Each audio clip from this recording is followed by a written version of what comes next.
Hi friends, welcome to Rithya vibe. இன்றைக்கி எல்லாருக்கும் பிடிச்ச தக்காளி சட்னி தாங்க பண்ண போகிறோம். வாங்க எப்படி பண்ணுறதுன்னு பார்க்கலாம். ஒரு பேனில் ஆயில் ஊற்றிக்கோங்க. ஆயில் சூடானதும் ஒரு ஸ்பூன் கடலைப்பருப்பு, ஒரு ஸ்பூன் உளுந்தம்பருப்பு எண்ணெயிலே வறுத்துக்கோங்க. கலர் நல்லா சேஞ்ச் ஆகிற வரைக்கும் வறுத்துக்கோங்க.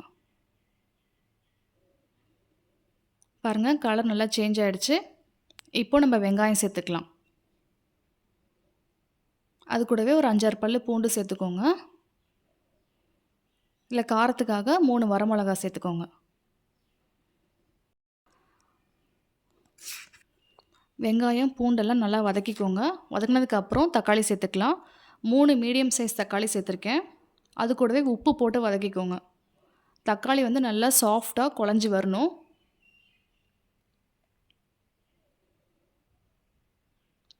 நல்லா வெந்ததுக்கப்புறம் கொஞ்சம் கொத்தமல்லி ஆட் பண்ணிக்கோங்க. நல்லா கூல் பண்ணி மிக்ஸி ஜாருக்கு ட்ரான்ஸ்ஃபர் பண்ணிக்கோங்க. ஃபைனலாக எண்ணெய், கடுகு, கருவேப்பிலை போட்டு தாளிச்சிக்கோங்க. அவ்வளோதாங்க, நம்மளோட சட்னி ரெடி. உங்களுக்கு இந்த ரெசிபி பிடிச்சிருந்தா மறக்காமல் நம்ம சேனலை ஃபாலோ பண்ணிக்கோங்க, சப்ஸ்கிரைப் பண்ணிக்கோங்க.